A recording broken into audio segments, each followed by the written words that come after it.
Hello everyone, welcome back to the class. अभी तक हम डिस्कस कर रहे थे एप्लीकेशन ऑफ बायोटेक्नोलॉजी, जो कि हमने लास्ट 2 वीडियोस में समझा। अभी भी मैं एप्लीकेशन ऑफ बायोटेक्नोलॉजी को ही कंटिन्यू कर रही हूँ जहाँ पर हमने छोड़ा था। तो आज हमारा है आपका ट्रांसजेनिक एनिमल टॉपिक। ठीक है, अब ट्रांसजेनिक एनिमल क्या होता है?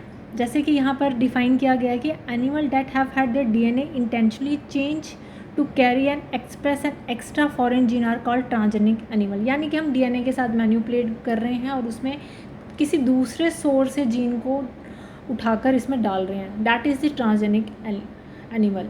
अब बच्चों, यहाँ पर एक बहुत इम्पॉर्टेंट कॉन्सेप्ट है जो बहुत सारे बच्चों को कंफ्यूज भी करता होगा। अगर आपने मेरी पहली सेकंड वीडियो में आई थिंक ये टर्म पढ़ी होगी, जेनेटिकली मॉडिफाई ऑर्गेनिज्म। एक तो आपने पढ़ी होगी जेनेटिकली मॉडिफाई ऑर्गेनिज्म और एक आ गया आपका अभी ट्रांसजेनिक एनिमल। अब बच्चे क्या करते हैं, इन दोनों ही चीज़ को, दोनों ही टर्म को सेम समझते हैं, पर ऐसा ये सेम चीज़ नहीं है, इसमें डिफरेंस है। पहली चीज़ तो मैं आपको ये बोलूँ, जो सबसे इम्पोर्टेंट लाइन होगी इसके लिए, जो आई थिंक आपको पता होनी चाहिए। पहली चीज़ ये है कि हम सभी जीएमओ को ट्रांसजेनिक नहीं बोल सकते, लेकिन ट्रांसजेनिक को हम जीएमओ बोल सकते हैं। कुछ समझ में आया मैंने क्या बोला अभी? आई थिंक नहीं समझ में आया। यानी कि हर ट्रांसजेनिक, ऑल ट्रांसजेनिक,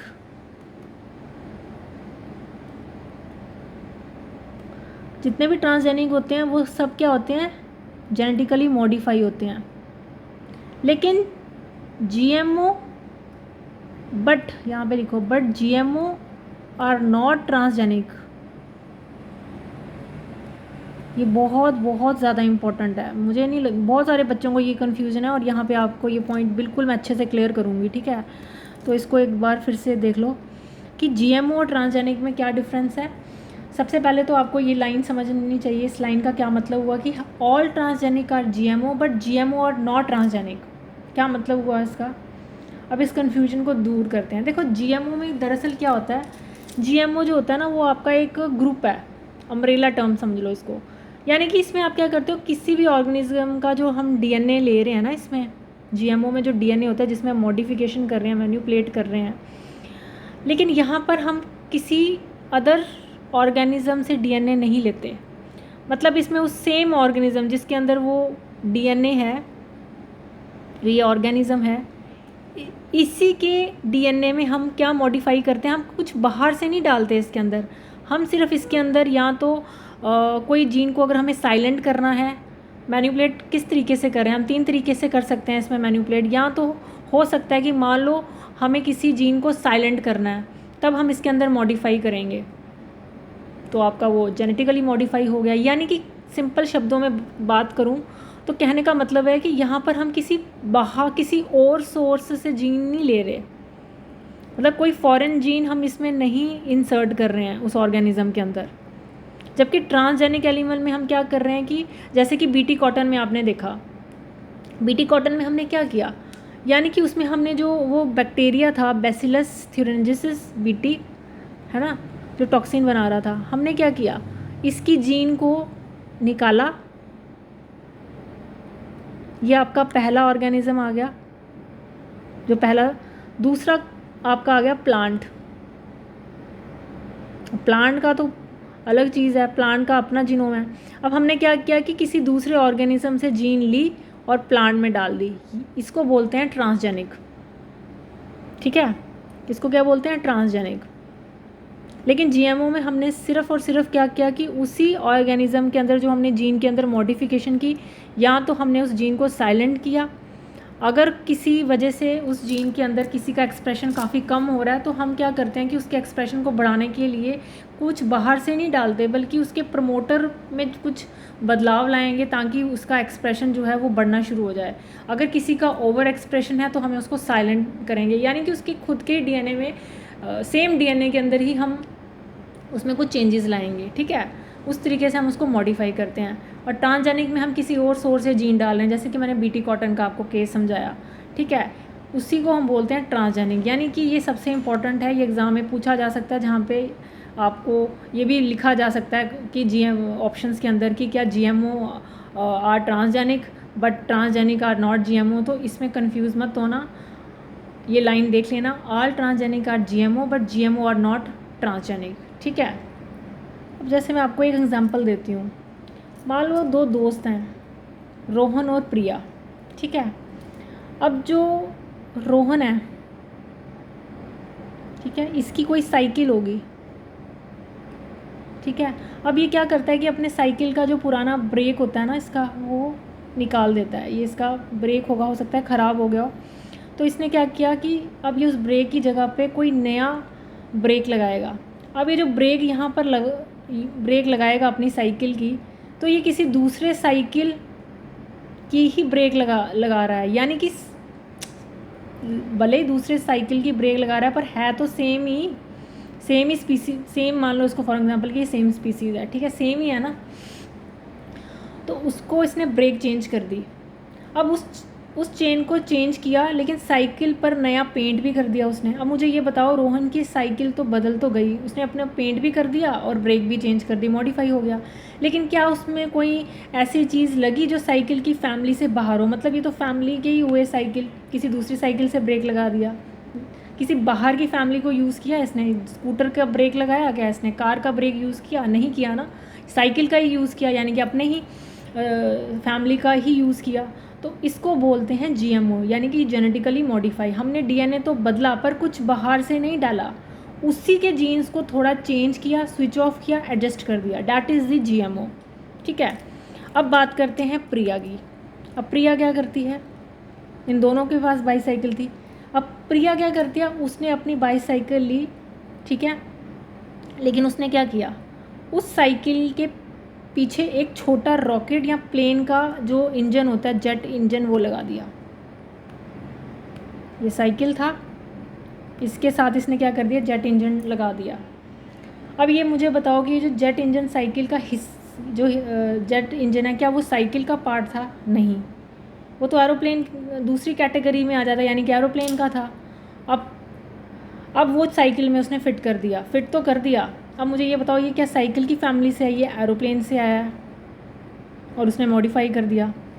इसको बोलते हैं ट्रांसजेनिक, यानी कि किसी दूसरे फैमिली से जब आप जीन उठा रहे हो, उसके अंदर डाल रहे हो, डैट इज़ दी ट्रांसजेनिक, ठीक है। आई थिंक समझ में आ गया। तो GMO का मतलब होता है जब DNA को किसी भी तरीके से बदला जाए, चाहे आप अपने ही तो जीन को मॉडिफाई कर रहे हो, उसको साइलेंट करके कर रहे हो या उसको एडजस्ट कर रहे हो, ठीक है। ट्रांसजेनिक में हम क्या करें, DNA को बदला जाए लेकिन फॉरेन जीन डालकर चेंज किया जाए, उसको मॉडिफाई किया जाए, डैट इज़ दी ट्रांसजेनिक। अगर हम GMO की एग्जांपल की बात करें तो GMO में आपने NCERT में तो नहीं दे रखा है मेरे ख्याल से, और फ्लेवर सेवर टमाटो का आपने सुना होगा नाम। एक्चुअली इसमें क्या होता है कि पहले क्या होता था कि मार्केट में जब टमाटो पहुंचते थे तो वो बहुत जल्दी सड़ जाते थे, पक जाते थे।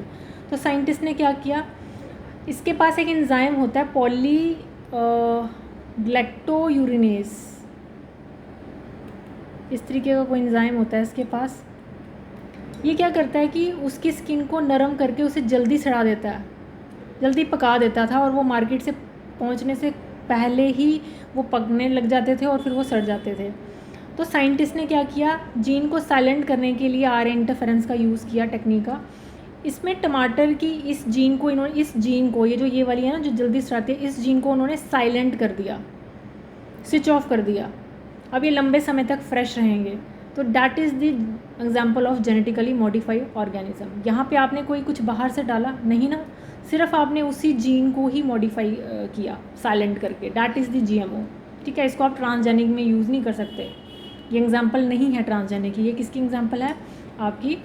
फिर एक एग्जाम्पल आती है आपकी दूसरी GMO की, आर्टिक एप्पल। जब हम नॉर्मल एप्पल को काट कर छोड़ देते हैं तो वो थोड़ी देर में, आपने देखा होगा, उसका थोड़ा सा काला रंग, ब्राउन सा ऐसे पड़ जाता है ना, वो पता होगा, वैसे ही देखा होगा आपने। तो हमने क्या किया कि आर्टिक एप्पल के अंदर का उसी ब्राउनिंग करने वाला जो एंजाइम था, जो उसके कलर को चेंज करता है, उसको हम इतना डिटेल में जाने की ज़रूरत नहीं है, ये जस्ट आप ऐसे ही समझ लो। मतलब जो उसके कलर को चेंज कर रहा था ना, हमने उसी जीन के वॉल्यूम को साइलेंट कर दिया। अब इसको काटने के बाद भी ये बिल्कुल फ्रेश और वाइट रहता है। तो ये भी आपकी जेनेटिकली मॉडिफाई की ऑर्गेनिज्म है की एग्जांपल है। एक और आ गई हाई ओलिक्स सोयाबीन। इसमें क्या करते हैं कि सोयाबीन प्लांट के अपने ही फैटी एसिड सिंथेसिस वाले जो जीन्स होते हैं ना, हम उसी को लेबोरेटरी में मॉडिफाई करते हैं ताकि उससे जो निकलने वाला जो ऑयल है वो हार्ट के लिए काफ़ी ज़्यादा हेल्दी हो। तो उसमें भी हमने कहीं बाहर से कुछ नहीं डाला, मतलब उसके अंदर ही एक तरीके की मॉडिफिकेशन की। तो ये सब की सब तमाम एग्जांपल किसकी हैं? जेनेटिकली मॉडिफाइड ऑर्गेनिज्म की। आई थिंक ये आपको समझ में आ गया होगा। अब जैसे आप बीटी कॉटन पढ़ रहे थे, जो मैंने अभी पहले डिस्कस किया, बीटी कॉटन पढ़ा, इंसुलिन पढ़ा, ये दोनों किसकी एग्जांपल हैं? ट्रांसजेनिक। क्योंकि इसमें हमने सोर्स देखो, हमने ह्यूमन की जीन को कहाँ पर इंट्रोड्यूस किया? बैक्टीरिया के अंदर, वहीं पे बनवाया। बीटी कॉटन, बीटी से रिलेटेड जितने भी हैं वो सब ट्रांसजेनिक ही हैं। Golden rice. अब देखो ये जो बीटी कॉटन हो गया, इंसुलिन हो गया, और आपका गोल्डन राइस, फिर आपकी रोज़ी कऊ, वो भी एक पहली ट्रांसजेनिक कऊ थी। ये सारे के सारे एग्जाम्पल आते हैं आपके ट्रांसजेनिक के अंदर, ठीक है। तो मैंने इस स्लाइड के अंदर आपको काफ़ी ज़्यादा समझा दिया, क्योंकि यहाँ पे बच्चे काफ़ी कंफ्यूज होते हैं ट्रांसजेनिक और जेनेटिकली मॉडिफाई में। तो ये था ट्रांसजेनिक एनिमल। अब इसके क्या क्या एग्जाम्पल हैं? Rat, rabbit, pig, sheep, cow and fish. यानी कि अभी तक कौन कौन से एनिमल्स हैं जो ट्रांसजेनिक बनाए जा चुके हैं, ये वही वाले हैं, ठीक है। उसके बाद ये लिखते हैं कि की फैक्ट जो है इसका, over 95% of all the existing transgenic माइस। दुनिया में जितने भी ट्रांसजेनिक एनिमल अभी तक प्रेजेंट है, उनमें से 95% से भी ज़्यादा सिर्फ और सिर्फ माइस हैं। अब आपके दिमाग में सवाल आना चाहिए कि सिर्फ माइस ही क्यों? क्योंकि माइस को लैब में हैंडल करना एक तो आसान होता है, और उनका लाइफ साइकिल भी थोड़ा छोटा होता है, और वो बहुत जल्दी रिप्रोड्यूस करते हैं, और उनका जीनोम ह्यूमन जीनोम से काफ़ी हद तक मैच करता है। इसलिए ज़्यादा जो ट्रांसजेनिक होते हैं वो हमारे माइस ही होते हैं, ठीक है। अब आते हैं सबसे पहले सवाल पर कि वाई आर दे प्रोड्यूस्ड, यानी कि ये ट्रांसजेनिक एनिमल्स को कैसे बनाया जाता है। तो इसके पीछे 5 रीज़न्स हैं। तो उसमें से सबसे पहला जो रीज़न है, that is the normal physiology and development. पहली तो बात आती है पर्पस क्या है हमारा ट्रांसजेनिक बनाने का, एनिमल का, जो कि हम माइस का ही डिस्कस कर रहे हैं। माइस हम इतने क्यों बनाते हैं ट्रांसजेनिक एनिमल, इससे हमें क्या फ़ायदा मिलता है, इसका पर्पस क्या है, मेन गोल क्या है इसका, किस तरीके से ये हेल्प करता है, और क्या क्या इनके एग्जांपल्स हैं। तो बेसिकली सोचो, हमारी बॉडी में आपको पता है हज़ारों जीन्स होती हैं जो प्रोटीन्स बनाती हैं, और हमें ग्रो करने में हेल्प भी करती हैं। जैसे हम ग्रो करते हैं, ग्रोथ हमारी कैसे होती है? इन्हीं प्रोटीन से, जब जीन एक्सप्रेस होती है, प्रोटीन बनते हैं, फिर आपके ट्रांसलेशन प्रोसेस होती है। तो अगर हमें ये समझना है कि कोई जीन बॉडी के नॉर्मल फंक्शन को कैसे चला रही है, तो हम कैसे पता लगाएंगे, ठीक है। तो कैसे वो हेल्प करता है, साइंटिस्ट की क्या अप्रोच रही होगी? तो साइंटिस्ट क्या करते हैं कि वो उस जीन को पहले तो ब्लॉक कर देते हैं, क्योंकि सबसे पहले तो हम ट्रांसजेनिक माइस कैसे बनाते हैं, हमने पहले नॉर्मल माइस ले रखा है, हम क्या करते हैं कि उसके अंदर सबसे पहले उस जीन को ब्लॉक करते हैं जिसकी भी आप स्टडी कर रहे हो, ठीक है। फिर उसके हम एक्सप्रेशन को बढ़ा देते हैं, या तो उसके जीन को हम मतलब नॉकआउट कर देंगे, ब्लॉक कर देंगे, या फिर उसके एक्सप्रेशन को बढ़ा देंगे, और फिर हम चेक करेंगे कि उस एनिमल की बॉडी पर उस जीन को ब्लॉक करने से या उसके एक्सप्रेशन को बढ़ाने से उस पर क्या असर हो रहा है। इससे उन्हें पता चलता है कि उस जीन का एक्चुअल काम क्या है। अगर आपको किसी भी जीन का फंक्शन पता करना है तो आपको इस तरीके का ही फॉर्मूला अपनाना पड़ता है, ठीक है। अदरवाइज़ तो आपको पता ही नहीं चल पाएगा कि वो जीन का क्या फंक्शन है, क्योंकि इसी के बेसिस पर फिर आपके ड्रग वैक्सीन का इस्तेमाल इन्हीं के ऊपर किया जाता है। तो फर्स्ट ऑफ ऑल तो आपको ये पता होना चाहिए कि उस जीन जिसकी भी आप स्टडी कर रहे हो, उसका स्टडी, जो भी आप किसी भी तरह की जीन की स्टडी कर रहे हो, तो उसको स्टडी करने के लिए पहले तो उसके फंक्शन का पता होना चाहिए आपको कि वो किस तरीके से फंक्शन कर रहा है। तो फंक्शन के लिए ही हम ट्रांसजेनिक माइस को बनाते हैं, यानी कि उसकी नॉर्मल फिजियोलॉजी क्या कैसे रहती है, उसका किस तरीके से डेवलपमेंट होता है, ठीक है।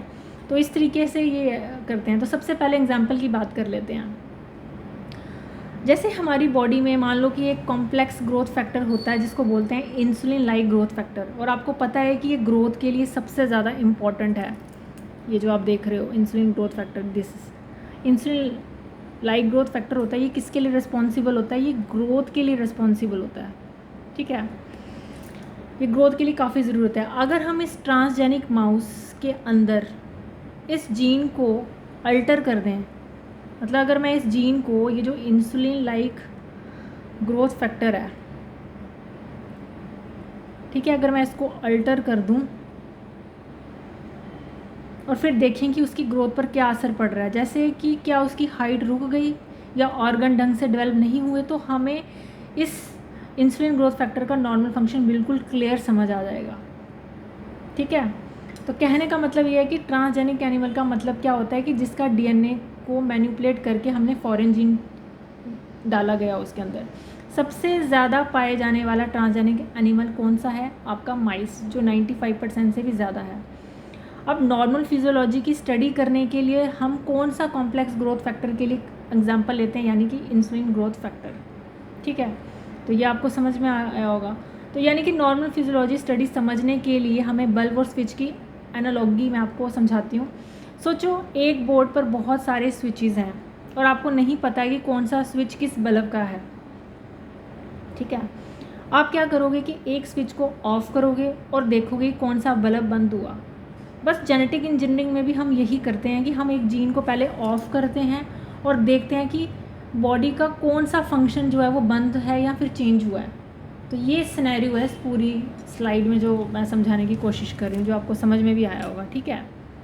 अब आता है कि इसी ट्रांसजेनिक एनिमल का यूज़ करके हम स्टडी ऑफ डिजीज़ की स्टडी भी करते हैं। इसी से हमें पता चल पाता है, डिज़ीज़ का भी पता, उसकी स्टडी कर सकते हैं। कैसे? जब साइंटिस्ट जब भी कोई नई दवाई या ट्रीटमेंट बनाते हैं तो किसी बड़ी बीमारी के लिए, तो क्या वो उसे सीधा किसी ह्यूमन पेशेंट पर टेस्ट कर सकते हैं? नहीं ना। तो ये बहुत डेंजरस भी हो सकता है। तो साइंटिस्ट क्या करते हैं कि वो लेबॉर्ट्री में ट्रांसजेनिक मॉडल्स तैयार करते हैं जो बिल्कुल ह्यूमन की तरह रिएक्ट करते हैं, ठीक है। तो चलो अब इस पॉइंट को अच्छे से समझते हैं। To understand how genes play a role in causing human illness, यानी हमारी बॉडी में बहुत सी ऐसी लीथल डेंजरस बीमारियां होती हैं जो किसी जेनेटिक म्यूटेशन या जीन्स के ख़राब होने से होती है, ठीक है। ट्रांसजेनिक एनिमल्स की हेल्प से साइंटिस्ट ये देखते हैं कि कौन सा जीन किस तरह से बीमारी को पैदा कर रहा है। अब आते हैं हमारे दूसरे पॉइंट पर कि हाउ इट हेल्प्स। इसका मतलब है कि हम इन एनिमल्स जैसे माइस के डीएनए को इस तरह से मैनिपुलेट या डिज़ाइन करते हैं कि उन्हें भी वही ह्यूमन बीमारी हो जाए, और इन्हें हम बोलते हैं ह्यूमन मॉडल्स, ठीक है। जब उन एनिमल्स को वो बीमारी हो जाती है तो साइंटिस्ट फिर उन पर नई नई दवाइयों और ट्रीटमेंट टेस्ट करते हैं, ये देखने के लिए कि क्या वो दवाई काम कर रही है या नहीं। अगर वहाँ दवाई सेफ़ और इफेक्टिव मिलती है तभी हम उसे आगे बढ़ाते हैं, ठीक है। तो कहने का मतलब है कि हम इस तरीके से मॉडल तैयार करते हैं। सबसे पहले तो हम उस माइस के अंदर उस जीन, उस बीमारी को कॉज करते हैं, खुद बीमारी करते हैं उसके अंदर, और फिर हम उसके बाद उस बीमारी की जब स्टडी कर लेते हैं फिर हम उसके अकॉर्डिंग उसका ट्रीटमेंट ढूंढते हैं, और फिर वो भी चेक करते हैं कि क्या उस ट्रीटमेंट देने से उस पर क्या असर हुआ, क्या कुछ बदलाव हुआ, क्या वो बीमारी सही हुई। अगर तो वो सही रिज़ल्ट देते हैं फिर हम उसको आगे कंटिन्यू करते हैं, ठीक है। अब एनसीईआरटी के मुताबिक बात करें तो हमारे पास आज की डेट में कौन कौन सी फिटल बीमारियों के लिए ट्रांसजेनिक मॉडल प्रेजेंट है। इन चारों के नाम आपको फिंगर टिप्स पर याद होने चाहिए, ये बहुत ज़्यादा इंपॉर्टेंट है। फर्स्ट ऑफ ऑल तो यहाँ पर कैंसर के ट्यूमर सेल्स कैसे ग्रो करते हैं, ठीक है, और फिर कीमोथेरेपी उन पर कैसे असर करती है, इसके लिए भी ट्रांसजेनिक माइस ही यूज़ होते हैं, ठीक है, इसको याद रखना, ठीक है। फिर आती है आपके सिस्टिक फाइब्रोसिस, ये एक डेंजरस जेनेटिक डिसऑर्डर है। ये बेसिकली लंग्स और डाइजेस्टिव सिस्टम को अफेक्ट करता है। ये जो आपका सिस्टिक फाइब्रोसिस होता है ना, ये आपका लंग्स, एक सेकेंड, ये आपके लंग्स को और आपके डाइजेस्टिव सिस्टम को अफेक्ट करता है, ठीक है। तो इसमें भी हम ट्रांसजेनिक मॉडल हमारे पास होते हैं। फिर एक आता है रूमेटॉइड अर्थराइटिस, ये एक तरीके का ऑटो इम्यून डिसऑर्डर है। ऑटो इम्यून डिसऑर्डर का मतलब समझते हो क्या है? ऑटो इम्यून डिसऑर्डर का मतलब होता है कि जब आपके इम्यून सेल्स जो कि आपको बीमारियों से बचाने की जो उनकी कैपेबिलिटी थी, यानी कि जो आपको इम्यून सिस्टम ही तो बीमारियों से बचाता है, एंटीबॉडी प्रोड्यूस करता है जिससे आपको इन्फेक्शन से आप जल्दी ही रिकवर हो जाते हो। लेकिन अगर वही इम्यून सिस्टम आपके ही सिस्टम के अगेंस्ट अटैक करने लग जाए, आपका ही इम्यून सिस्टम आपके ही बॉडी ऑर्गन के अगेंस्ट या टिश्यूज़ के अंदर या कहीं पर भी आपको एज अटैक करने लग गया आपके ही अगेंस्ट, तो that is the auto immune system. ठीक है, तो इसके थ्रू भी मतलब इसमें भी हम डिसऑर्डर जिनमें जॉइंट्स में आपने देखा होगा कि ये जो इस तरीके का रिमेटॉइड आर्थराइटिस होता है, इसमें क्या होता है कि आपके जॉइंट्स में ना सीवियर पेन और स्वेलिंग होती है इस बीमारी में। एक होता है अल्जाइमर डिजीज़, जो ब्रेन से रिलेटेड बीमारियां हैं जिसमें मेमोरी लॉस हो जाती है। तो कहने का मतलब ये है कि ये जो एग्जांपल्स हैं ना, ये बहुत ज़्यादा इंपॉर्टेंट है, तो इसको याद रखना। ट्रांसजेनिक एनिमल्स को बीमारियों की स्टडी में किस तरह यूज़ किया जाता है एज अ ह्यूमन मॉडल, ताकि न्यू ट्रीटमेंट और जीन्स का रोल टेस्ट किया जा सके। अब वो कौन सी 4 बीमारियों का ट्रांसजेनिक मॉडल है जो हमारे पास आज के टाइम पे प्रेजेंट है, that is the cancer, cystic fibrosis, rheumatoid arthritis and Alzheimer disease. ठीक है, इन एग्जाम्पल्स को ध्यान में रखना, ये बहुत ज़्यादा इंपॉर्टेंट है और डायरेक्टली एग्जाम में पूछी जा सकती है। ठीक है, यहाँ से भी काफ़ी क्वेश्चंस आपको देखने को मिलेंगे। इसमें आप ना इस तरीके से याद रखना है इसको, जैसे मान लो आपका ह्यूमन का कोई ह्यूमन डिजीज़ जीन है। ठीक है, इसको आपने, ये कोई ह्यूमन में होगी कोई जीन ख़राब, आपने उस ह्यूमन वाली डिजीज़ जीन को किसके अंदर इंसर्ट कर दिया, उस माउस के अंदर। पहले माउस बिल्कुल ठीक था, अब आपने वो डिजीज़ जीन उसके अंदर इंसर्ट कर दिया, वो उससे हुआ क्या, अब वो माउस क्या बन गया, ह्यूमन मॉडल। ठीक है, उसके बाद हम इस ह्यूमन मॉडल जो हमारे पास आ चुका है, हम इसको किस तरीके से यूज़ करते हैं, used for testing new treatments. ठीक है, इस इस फ्लो चार्ट को याद रखना, आपको काफ़ी हेल्प मिलेगी कि हम किस तरीके, हम बनाते कैसे ह्यूमन मॉडल। पहले हमने डिजीज़ जीन ली, फिर हमने उसको माउस के अंदर डाल दिया, वो माउस के अंदर जब हमने वो जीन डाल दी बीमार वाली, डिजीज़ वाली, अब वो क्या बन गया, ह्यूमन मॉडल बन गया। अब हम उसके अंदर टेस्टिंग करेंगे। ठीक है, तो ये था इस स्लाइड में, जो कि स्टडी ऑफ डिजीज़, कैसे हम उन बीमारियों की स्टडी करते हैं, फिर उसके अकॉर्डिंग फिर हम टेस्टिंग करते हैं नए नए ट्रीटमेंट का। ठीक है, ट्रांसजेनिक एनिमल का तीसरा और सबसे कमाल का यूज़ जो हम पढ़ने जा रहे हैं, बायोलॉजिकल प्रोडक्ट। इमेजिन करो कि मार्केट में एक ऐसी लाइफ सेविंग दवाई या प्रोटीन आया है जो बहुत ही रेयर है। अगर हम उसे पुराने केमिकल तरीक़ों से लैब में बनाएं तो शायद करोड़ों का खर्चा आएगा और आम इंसान उसे ख़रीद भी नहीं पाएगा। तो बायोटेक्नोलॉजी ने इसका कैसे हल निकाला, हमने एनिमल को ही लिविंग फैक्ट्री बना दिया। चलो समझते हैं कैसे।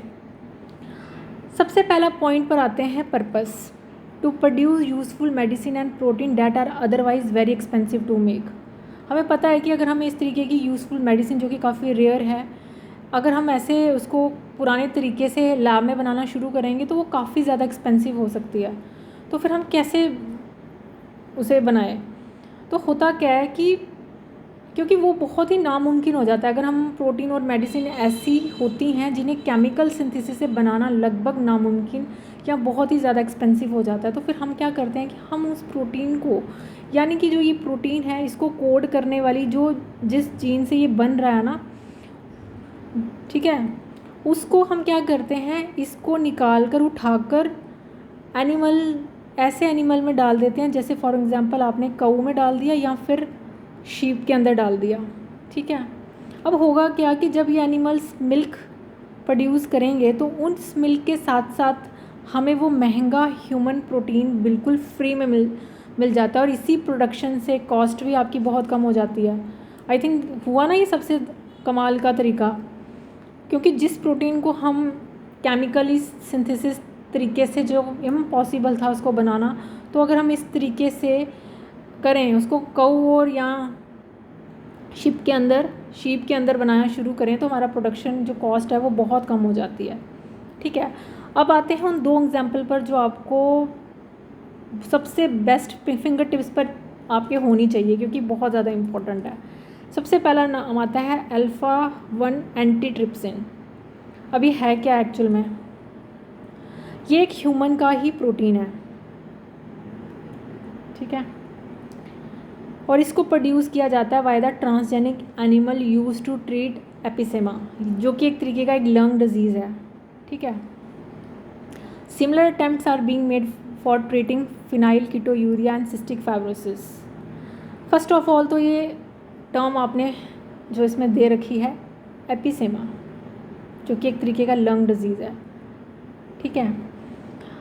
ये अक्सर ये लंग्स डिजीज़ तो है, लेकिन ये अक्सर हैवी स्मोकिंग की वजह से होती है, जिसमें लंग्स के जो एल्वोलाई सेल्स होते हैं, क्योंकि ये लंग्स की ही बीमारी है और इसमें जो आपके एल्वोलाई सेल्स होते हैं वो एक्चुअली डैमेज हो जाते हैं, ठीक है। वो आपके क्या हो जाते हैं, डैमेज हो जाते हैं इस बीमारी के अंदर।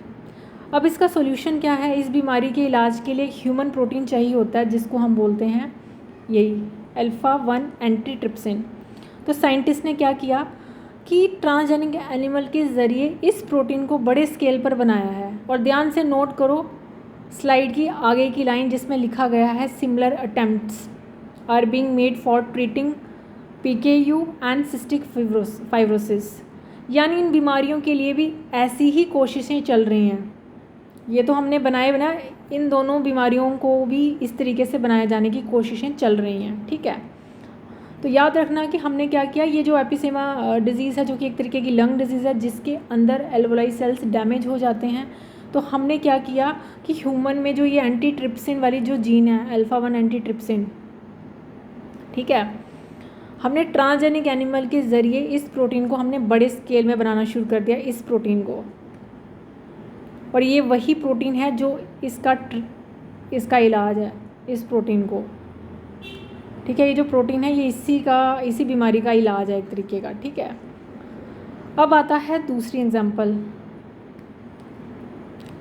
रोज़ी कऊ, जो कि 1997 की बात है। अब ठीक है, ये पहली ट्रांसजेनिक कऊ थी आपकी, सबसे पहली, ठीक है।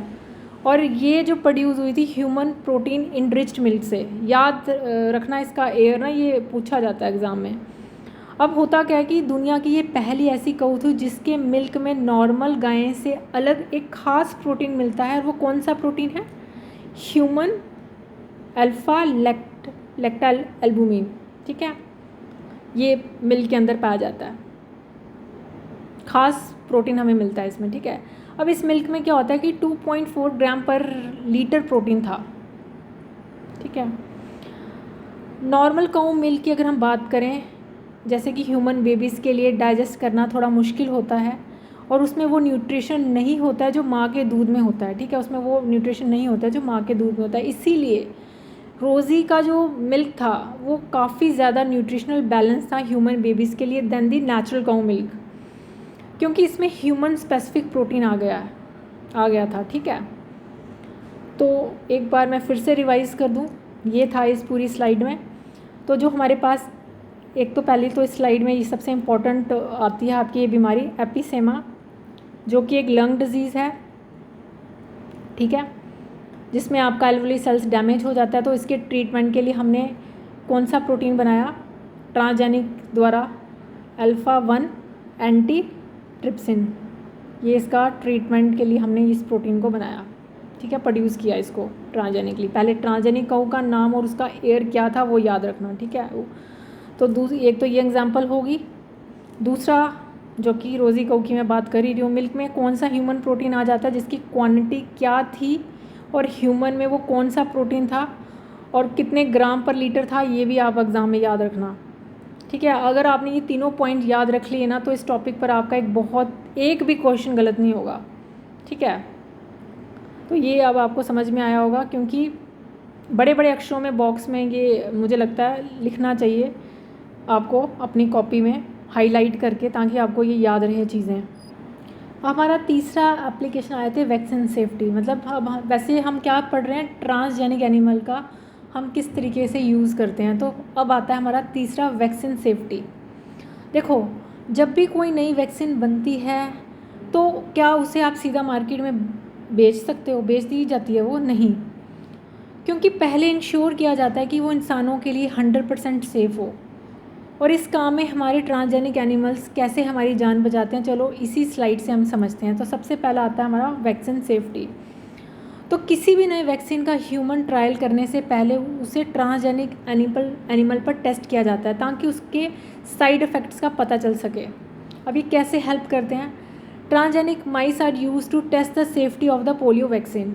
तो सबसे बेहतरीन एग्जाम्पल यही है पोलियो वैक्सीन की सेफ्टी चेक करने के लिए हमें ख़ास तरह का ट्रांसजेनिक बनाएं, ठीक है, क्योंकि पोलियो वैक्सीन को चेक करने के लिए हमें ख़ास तरीके का, क्योंकि इसका थोड़ा सा केस भी आया था जिसमें मतलब एक स्टेप था, क्योंकि 2 तरीके की बनी थी, एक तो सेबिन पोलियो वैक्सीन बनी थी, ठीक है, और एक साल की थी, आई थिंक मुझे नाम नहीं याद आ रहा उसका।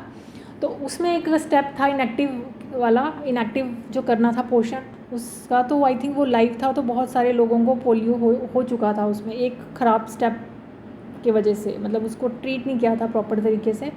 तो इसलिए क्या किया जाता है कि सबसे पहले उसको सेफ्टी चेक करने की हमें ख़ास तरह के ट्रांसजेनिक माइस बनाने पड़ेंगे। If the mouse test are reliable they can replace the use of monkey for testing vaccine batches. क्योंकि पहले के ज़माने में वैक्सीन टेस्टिंग के लिए पहले तो मंकीज़ का यूज़ होता था, जो कि इवोल्यूशनरी रूप से ह्यूमन के काफ़ी क्लोज भी हैं। लेकिन अगर हमारे ट्रांसजेनिक माइस की रिज़ल्ट रिलायबल और एक्यूरेट साबित होते हैं तो हम मंकी की जगह माइस को ही इस्तेमाल कर सकते हैं। इससे बड़े एनिमल को हार्म होने से बचाया जा सकता है, ठीक है। तो chemical safety testing, to test the safety of drugs और केमिकल, मार्केट में आने वाला हर एक ड्रग या कॉस्मेटिक केमिकल हो सकता है, ये चेक करना इसका मेन गोल है। ये कैसे हेल्प करता है? These animals are genetically modified to be highly sensitive to toxic substances compare to the normal animal. ये पॉइंट ध्यान से सुनो, हम इन ट्रांसजेनिक एनिमल के डीएनए को इस तरह से मॉडिफाई करते हैं कि ये किसी भी टॉक्सिक केमिकल के लिए हाईली सेंसिटिव हो जाते हैं। एक नॉर्मल एनिमल के मुकाबले ये थोड़े से भी टॉक्सिन पर तुरंत रिएक्ट करते हैं। They are expose to chemical substances and get result in a much shorter time. जब हम इस पर किसी केमिकल को एक्सपोज करते हैं, लगाते हैं या देते हैं, तो इनकी हाई सेंसिटिविटी की वजह से हमें बहुत ही कम समय में पता चल जाता है कि वो केमिकल कितना डेंजरस है, और हमें महीनों तक का इंतज़ार नहीं करना पड़ता। तो ये भी बहुत इम्पॉर्टेंट चीज़ है जो आपको समझ में आई होगी इस एप्लीकेशन को। तो पोलियो वैक्सीन की सेफ्टी चेक करने के लिए सबसे पहले किस ट्रांसजेनिक एनिमल को यूज़ किया जाए, यानी कि ट्रांसजेनिक माइस को।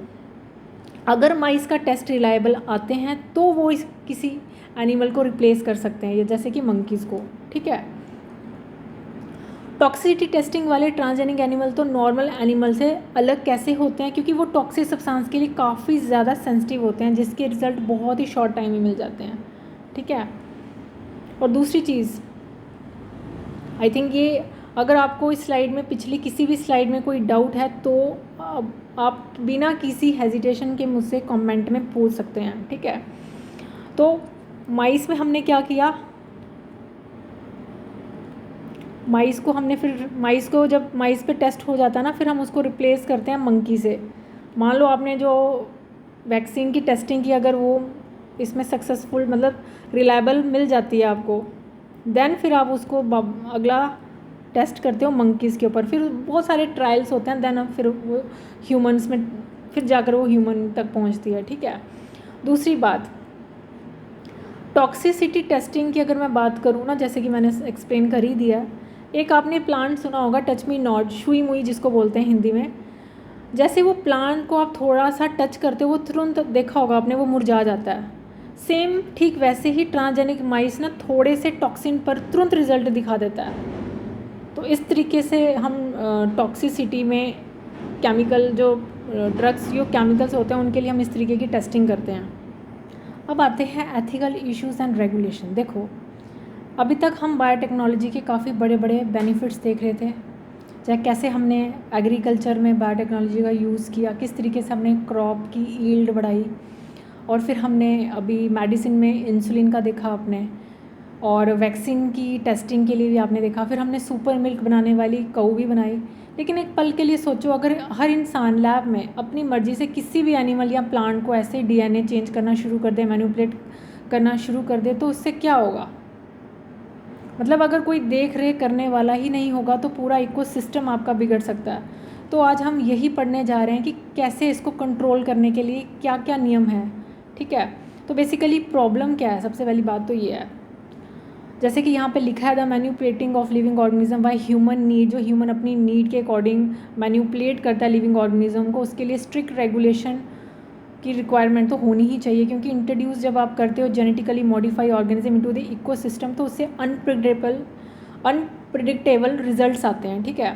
तो यानी कि इंसान अपनी मर्जी से लिविंग ऑर्गेनिज्म के डीएनए को मैनिपुलेट करता रहेगा और उस पर कोई रोक टोक ही नहीं होगी, तो ऐसे बिल्कुल नहीं चल सकता। तो अगर हम इसी जीएमओ को बिना सोचे समझे खुले इकोसिस्टम में छोड़ दें तो उसका काफ़ी जिसका अंदाज़ा आप लगा भी नहीं सकते कि क्या क्या हो सकता है, तो वो दूसरी नेचुरल स्पीसीज़ को भी हमेशा के लिए ख़त्म कर सकता है, जो काफ़ी ख़तरनाक रिजल्ट भी देखने को मिल सकते हैं।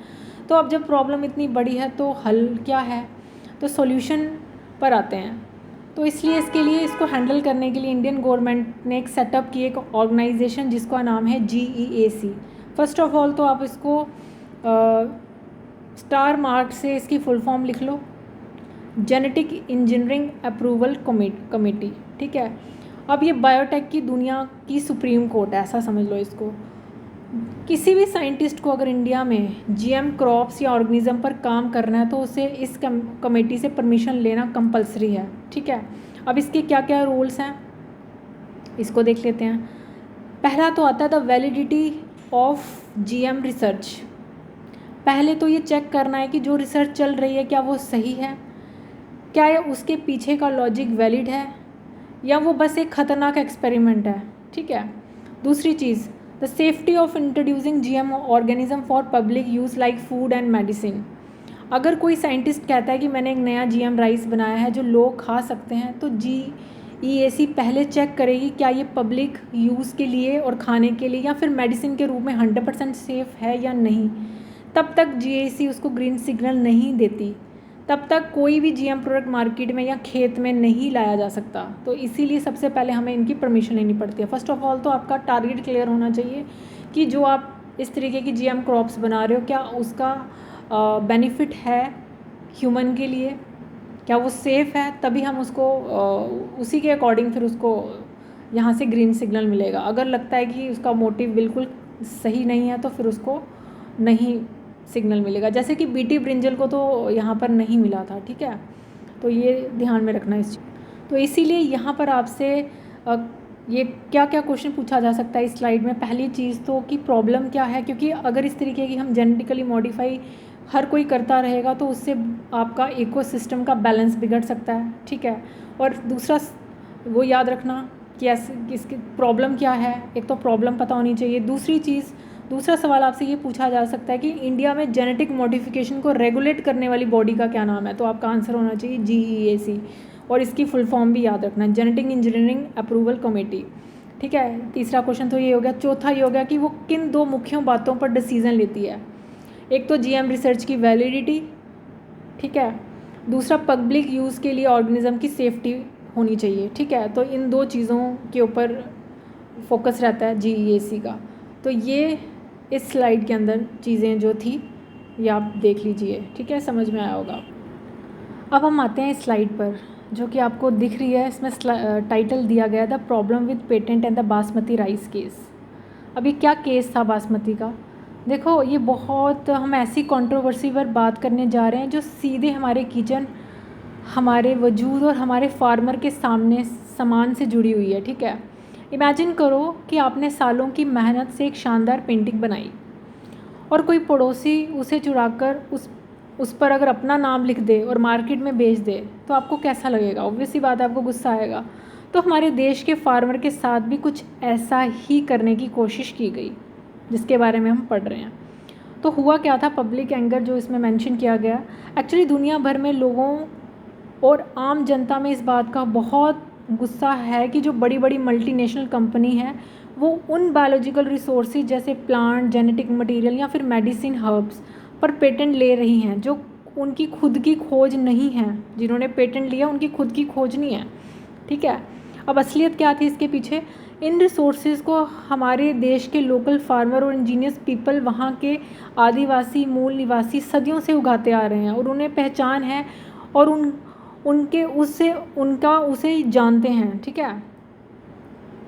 अब चोरी का क्या तरीका था, ये मल्टीनेशनल कंपनी क्या करती हैं कि वो हमारे इस पुराने ट्रेडिशनल नॉलेज को थोड़ा सा साइंस का छोंका पहनकर पेटेंट कर लेती है और इसको आगे चलकर हम बायोप्रेसी के नाम से पुकारेंगे, ठीक है। तो कहने का मतलब है इन्होंने सारा मेहनत उन लोकल फार्मर्स की और पेटेंट लेके चले गए बाहर की कंपनी जो कि अमेरिका थी, जिन्होंने इसे पेटेंट ले लिया था उन्होंने 1997 के अंदर। तो राइस जो है वो बेसिकली एशिया की एग्रीकल्चर हिस्ट्री का एक बेहद एंशिएंट हिस्सा है। और इस डेट पर ध्यान दो, इंडिया के पास राइस की लगभग कितनी सारी वैरायटीज़ आप देख सकते हो, 2 लाख वैरायटीज़ हैं राइस की। हम चावल के मामले में दुनिया के सबसे अमीर देशों में से एक हैं, ठीक है। अब बासमती की खासियत क्या होती है? बासमती चावल ना पूरे दुनिया में 2 चीज़ों के लिए सबसे ज़्यादा फेमस है। एक तो उसके अरोमा, जो उसकी खुशबू होती है, और उसका फ्लेवर, इसका जो टेस्ट होता है। तो अगर हम डॉक्यूमेंटेड प्रूफ की बात करें तो हमारे ना सदियों से पुराने जो साहित्य हैं, जैसे कि पोइट्री, एंशिएंट टेक्स्ट में इसका जिक्र मिलता है कि बासमती सदियों से स्पेसिफिकली इंडिया में ही उगाई और खाई जा रही है, यानी इसका असली हकदार तो इंडिया ही है ना। तो यही इसमें मतलब ये वही केस था जिसमें लोगों को काफ़ी ज़्यादा गुस्सा आया था जब इसको किसी और ने अपना हक जताना शुरू कर दिया। जैसे कि हमने पिछली स्लाइड में हमने पढ़ा कि बासमती राइस हमारी धरोहर है और इंडिया के पास राइस की लगभग 2 लाख वैरायटीज़ हैं। अब सोचो हमारे घर के आंगन में उगने वाले इस चावल पर किसी ने डाका कैसे डाला। आज हम इसी स्लाइड उस साजिश को पूरा पर्दाफाश करेंगे और देखेंगे कैसे हमारी हल्दी और नीम पर भी बुरी नज़र डाली गई। तो व्हाट वेंट रॉन्ग इन 1997? क्या हुआ था 1997 में कि एक अमेरिकन कंपनी ने चालाकी से यूएस पेटेंट और ट्रेडमार्क ऑफिस से बासमती चावल पर पेटेंट राइट ले लिए। अब इसका क्या नुकसान हुआ? इस पेटेंट के मिलते ही उन्हें लीगल राइट मिल गया कि वो पूरे अमेरिका और दूसरे देशों में हमारी ही बस बासमती को एक नई वैरायटी बोलकर बेच सकें और बाकी कंपनीज़ को ऐसा करने से रोक सकें। लेकिन अब सवाल ये उठता है कि क्या इन्होंने कोई नया चावल सच में बनाया था? चलो नेक्स्ट पॉइंट पे चलते हैं। अब इसका ट्रुथ क्या है? Actually the new variety was actually derived from Indian farmers traditional varieties by crossing them with semi dwarf varieties. असल सच तो ये है कि उन्होंने कोई नया चावल खुद से इन्वेंट नहीं किया था। उन्होंने छुपके से हमारी ही इंडियन फार्मर की ट्रेडिशनल बासमती वैरायटी को लिया और उसे एक सेमी डाफ छोटे कद के वैरायटी के साथ क्रॉस ब्रीड करवा दिया और पूरा कॉन्फिडेंस से बोले देखो हमने एक नया चावल बना दिया। ये बिल्कुल वैसा ही हुआ जैसे आपके घर से कोई आम का पेड़ चुराए और उसकी एक डाल काट कर किसी छोटे गमले में लगाए और कहे ये आम का पेड़ मेरा नया इन्वेंशन है। हमने इसके खिलाफ कानूनी लड़ाई भी लड़ी और उन्हें बताया कि बेटा सदियों से हमारे ग्रंथों में इसका जिक्र है, तुम हमारे ही चावल हमें नहीं बेच सकते, ठीक है। तो अब इनका दूसरा और भी टारगेट्स थे, लेकिन बात सिर्फ चावल भी तक नहीं रुकी। बड़ी कंपनीज़ की नज़र हमारे दूसरे घरेलू जैसे कि ये नीम हो गया आपका, ये टर्मरिक हो गया और आपका नीम हो गया। क्योंकि जब हमें बचपन में चोट लगती है या दादी नानी क्या लगाती थी? हल्दी, क्योंकि हल्दी में तो वो वाउंड हीलिंग की प्रॉपर्टी होती है। एक अमेरिकन यूनिवर्सिटी ने इस प्रॉपर्टी पर पेटेंट फाइल कर दिया। हमने उन्हें सदियों पुराने आयुर्वेदिक डॉक्यूमेंट दिखाए और उन्हें पेटेंट जो था वो कैंसिल करवाया। तो नीम का भी ऐसा ही था। नीम का यूज़ भी हम सदियों से एंटीबैक्टीरियल पेस्ट कंट्रोल के लिए करते आए हैं। ऐसे ही एक विदेशी कंपनी ने भी इसका इंसेक्टिसाइडल प्रॉपर्टी पर पेटेंट लेने की कोशिश की।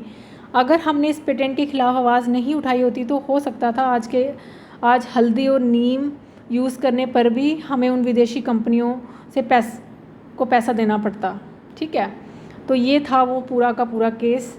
तो इसकी क्विक रीज़न फिर से मैं आपको समझाती हूँ कि अमेरिकन कंपनी ने किस ईयर में बासमती पर पेटेंट लिया था। ये याद रखना, 1997 में इन्होंने पेटेंट ले लिया था बासमती राइस का। उन्होंने इस न्यू वैरायटी को कैसे बनाया था? उन्होंने उसकी जो सेमी डाफ वैरायटी होती है ना, बस उसमें उन्होंने ये सेमी डाफ वैरायटी उगाकर ये बताया था कि हमने नई इन्वेंशन की है, ठीक है। एक तो ये 1971 का ध्यान में रखना और ये वैरायटी ध्यान में रखना कि उन्होंने कैसे इसके साथ क्रॉस करवाया, ठीक है। अब बासमती के अलावा वो कौन से 2 बड़े इंडियन के रिसोर्सेज थे जिन पर पेटेंट लेने की कोशिश की, तो वो कौन से थे? टर्मरिक एंड नीम। तो यही क्वेश्चन इस पूरी स्लाइड से निकलेंगे। एक तो वो एयर कौन सा था, ठीक है, जब उन्होंने पेटेंट लिया, और फिर उन्होंने सेमी डाव वैरायटी के साथ क्रॉस करवाया था, ये भी याद रखना, और दूसरे की भी लेने की कोशिश की थी, टर्मरिक और नीम की, जिसमें उनको नहीं लेने दिया गया, ठीक है।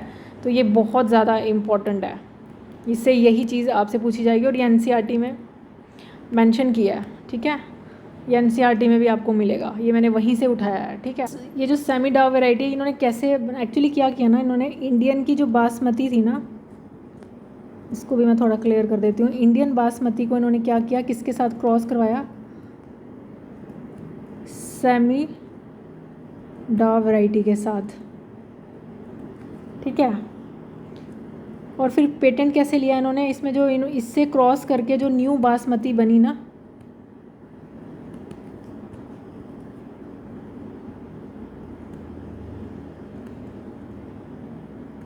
अब इन्होंने जो न्यू बासमती बनाई तो इसमें इन्होंने पेटेंट ले लिया 1997 में, ठीक है, यूएस पेटेंट इससे लिया। बासमती इंडिया की थी, पर इन्होंने सेमी डा वैरायटी से क्रॉस करके जो नई वैरायटी, जो भी न्यू बासमती बनी, उसका ये इन्होंने पेटेंट जो था वो 1997 में लिया, ठीक है। अब आते हैं अगली टर्म के ऊपर, बायोप्रेसी क्या होती है। It is the term use to refer to the use of the bioresources by the multinational companies and other organization without proper authorization from the countries and people concerned without the compensatory payment। थोड़ी बारी भरकम term लग रही है, पहले इसको मैं थोड़ा सा सिंप्लीफाई करती हूँ। फर्स्ट ऑफ ऑल, बायो का क्या मतलब हुआ? मतलब बायोलॉजिकल रिसोर्सेज, ठीक है। बायो मीन्स की बायोलॉजिकल रिसोर्सेज, जैसे कि आपके प्लांट्स हो गए, एनिमल्स, या फिर मेडिसिनल हर्ब, ठीक है। ये हो गया आपकी बायो का मतलब। दूसरा आता है पिरेसी, इसका मतलब होता है चोरी या फिर डाका डालना। अब समझते हैं इसको। एक्चुअली ये कहने की कोशिश कर रही है, ये सारी डेफिनेशन जो ये लिखी है, जब बड़ी बड़ी मल्टीनेशनल कंपनी किसी देश के बायोलॉजिकल रिसोर्सेज और वहाँ की जो ट्रेडिशन नॉलेज को बिना उस देश की परमिशन के और बिना उन्हें कोई पैसा कंपनसेशन दिए यूज़ करती है, तो उसे हम क्या कहते हैं? बायोप्रेसी। जैसे फॉर एग्जांपल, मान लो कि जो आपकी दादी नानी के पास एक बहुत ही गुप्त और पुरानी रेसिपी थी, जैसे कि वो इम्यूनिटी काढ़ा, अगर आपको पता होगा, काढ़ा सुना ही हो, काढ़ा तो आप पीते हो सर्दी जुकाम जब होता है। तो अब हुआ क्या कि आपकी दादी नानी ने बनाया और आप इसे पीते थे और आप ठीक हो जाते थे। अब अचानक क्या होता है कि, एग्जांपल समझा रही हूँ मैं आपको, पड़ोस का एक अमीर लड़का छुपके से आपके घर आता है, ठीक है, और वो इसकी जो रेसिपी थी वो अपनी डायरी पे नोट कर लेता है, ठीक है। अब क्या करता है कि वो डायरी में नोट कर ली उसने कि ये काढ़ा कैसे कैसे बनता है। अब उसने क्या किया कि उसको इस तरीके से बनाया और मार्केट में जाकर उस रेसिपी का लीगली राइट जो होता है, अपना हक जमाना शुरू कर दिया। पेटेंट उसने अपने नाम पर वो कर लेता है और फिर वो डब्बा पैक करके उसे बेचने लग जाता है, ठीक है। अब हद तो तब हो जाती है जब वो आपके ही घर आकर कहता है कि अब इस काढ़े पर मेरा हक है, अगर तुमने इसे बनाया या बेचा तो मुझे फ़ाइन देना पड़ेगा। यानी कि बनाया किसने? आपकी दादी नानी ने वो बनाया था, ठीक है। सारी मेहनत किसकी थी? आपकी दादी या नानी की। लेकिन उस लड़के ने क्या किया? उस रेसिपी को चोरी किया और ख़ुद बनाया और उसका पेटेंट भी ले लिया। और जब वो इन्हीं के घर पे आकर उसको सेल करने आ रहा है और वो उन्हीं को ही बोल रहा है और उनकी मतलब, अगर आपको ये बनाना है तो फिर आपको मुझे फ़ाइन देना पड़ेगा। तो मतलब जितनी भी बड़ी बड़ी मल्टीनेशनल कंपनी है वो यही तरीका अपनाती हैं। इसी को हम क्या बोलते हैं? बायोप्रेसी बोलते हैं, ठीक है। और सबसे बड़ी एग्जांपल तो आपको जो मैंने पीछे वाली बताई थी, अमेरिकन कंपनी ने क्या किया था ट्रेडिशनल बासमती चावल के लिए, और उससे फिर एक सेमी डाव वैरायटी के साथ क्रॉस करवा दिया था। और फिर वहाँ पे कैसे पिरासी कैसे हुई? क्योंकि उन्होंने यूएस पेटेंट ऑफिस से इस पर पेटेंट के लिए और इसे एक नई वैरायटी बोलकर जो यूएसए और यूरोप में बेचने लगे, ताकि वो हमारे ही फार्मर के चावल थे। तो ये वही वाला केस हो गया जो बासमती चावल वाला था। टर्मरिक के केस में भी ऐसी कोशिश की गई थी। तो एक विदेशी यूनिवर्सिटी ने भी हल्दी के इस बाउंड हीलिंग यूज़ के पर पेटेंट ले लिया।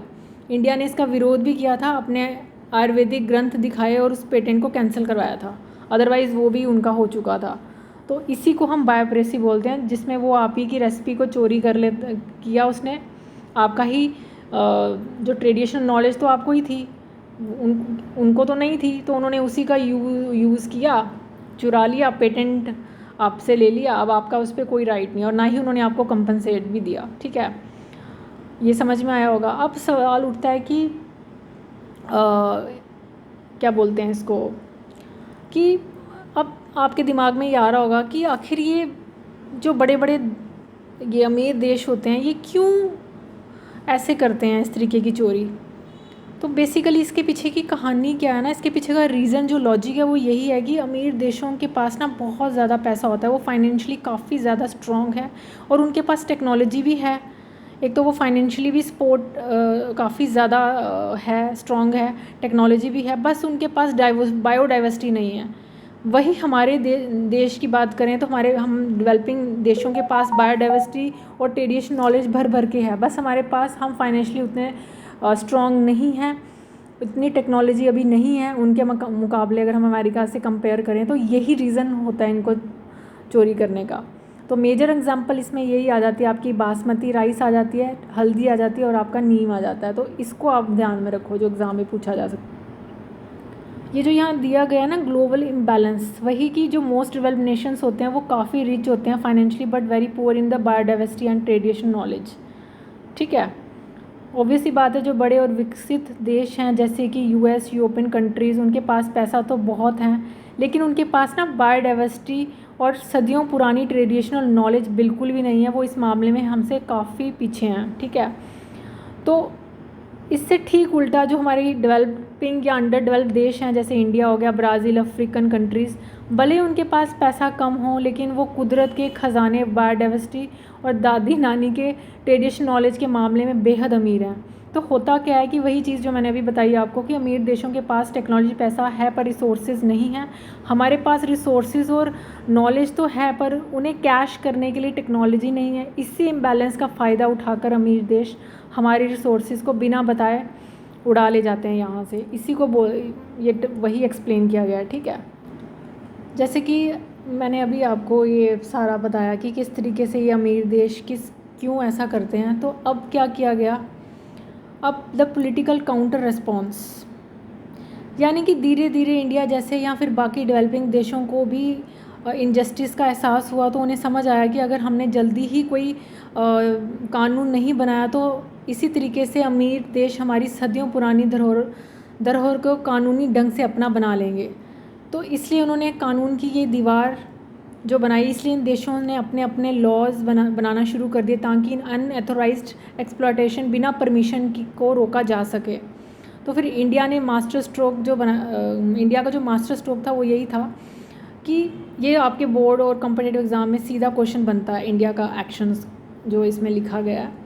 तो बेसिकली ये सीधा जो बताया गया है इसके अंदर वो यही है कि हमारी इंडियन पार्लियामेंट ने इस चोरी को रोकने के लिए एक नया कानून पास किया, जैसे कि इंडियन पेटेंट बिल। ठीक है, ये पास किया। अब इस बिल में उन्होंने कुछ ऐसी कड़ी बातें और प्रोविज़न जोड़े जिससे कोई भी विदेशी कंपनी हमारे रिसोर्सेज का गलत फ़ायदा ना उठा सके। उन्होंने इसमें 3 बड़ी बातों पर ध्यान दिया। एक तो उन्होंने पेटेंट टर्म, कि किसी भी चीज़ पर पेटेंट कितने साल तक रहेगा और उसके नियम कितने स्ट्रिक्ट होंगे, एक तो इस पर फोकस किया। दूसरा एमरजेंसी प्रोविज़न, अगर देश में कोई एमरजेंसी आती है तो सरकार के पास ये पूरी पावर होगी कि वो किसी भी पेटेंट को बाईपास करके पब्लिक के लिए सस्ती दवाई या रिसोर्सेज बना सके। ठीक है, तीसरी रिसर्च फंडिंग, सरकार ने हमारी अपनी लैब्स और साइंटिस्ट को रिसर्च के लिए फ़ंड देना शुरू किया ताकि हम अपने रिसोर्सेज का यूज़ खुद ही ढूंढें और उन्हें खुद पेटेंट करवाएं, बजाय इसके कि कोई और उन पर डाका डाले। ठीक है, तो ये चीज़ थी इस स्लाइड के अंदर। ये 3 इश्यूज़, 3 चीज़ों के ऊपर उन्हें ये बिल स्पेसिफिकली इन 3 चीज़ों में बताता है, जैसे कि ये patent term, emergency provision and research funding, ठीक है। तो ये बातें आप जोड़ी गई उन्होंने उस इंडियन पेटेंट बिल के अंदर। तो बेसिकली डेवलपिंग नेशन ने बायोप्रेसी को रोकने के लिए क्या करना शुरू किया, ये आपसे क्वेश्चन पूछा जा सकता है। अपने खुद के स्ट्रिक्ट लॉज बनाना शुरू किए। तो वो कौन सा अमेंडमेंट था? इंडियन पेटेंट बिल, ठीक है, ये याद रखना, यहाँ पे यही आ सकता है। फिर इंडियन पेटेंट बिल में किस 3 पॉइंट्स को शामिल किया गया था? वो 3 पॉइंट्स कौन से थे जिनको शामिल किया गया था? पहला तो पेटेंट टर्म, दूसरा इमरजेंसी प्रोविज़न, तीसरा आपका रिसर्च फंडिंग, ठीक है। आई थिंक ये था आपका बायोटेक्नोलॉजी एंड एप्लीकेशन, यहाँ पे ख़त्म होता है।